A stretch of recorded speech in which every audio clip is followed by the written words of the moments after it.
Bonjour à toutes et à tous, si je vous colle cette tête là sur le tableau et que je vous demande d'y associer une formule, vous allez mettre quoi? E égale mc carré, c'est ça? Je me trompe?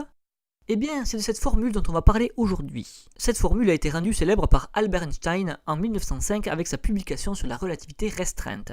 Cependant, c'est Henri Poincaré qui a imaginé le premier cette formule en 1903.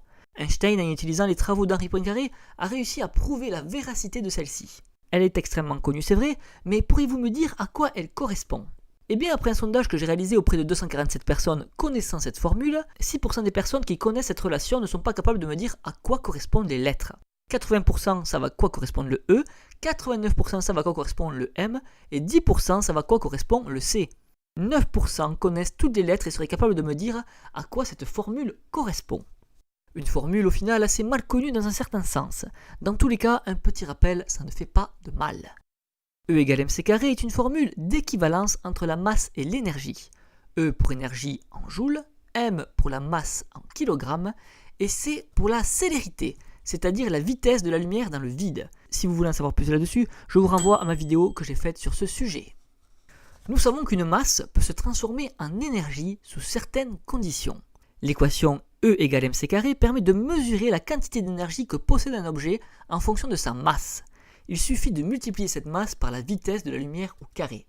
Cette équation est utilisée lorsqu'on veut faire des expériences à l'échelle moléculaire, atomique ou encore astronomique.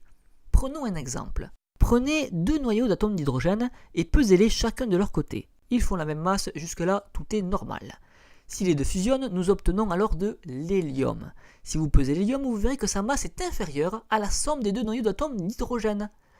Eh bien la masse qui a disparu, c'est l'énergie. Dans le Soleil, 620 millions de tonnes d'hydrogène sont transformées chaque seconde en 615 millions de tonnes d'hélium. Les 5 millions de tonnes manquantes, ce sont l'énergie qu'utilise le Soleil pour briller. La découverte de cette équation a énormément aidé la science, mais elle fut aussi utilisée à des fins militaires un peu plus funestes, comme les bombes atomiques par exemple.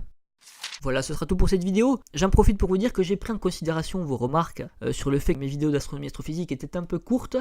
Sachez qu'à partir de janvier 2019, il y aura un nouveau format avec des vidéos qui feront un peu plus de 10 minutes. Voilà, c'est dit. Je vous fais de gros bisous et je vous dis à la prochaine tout le monde. A plus, ciao.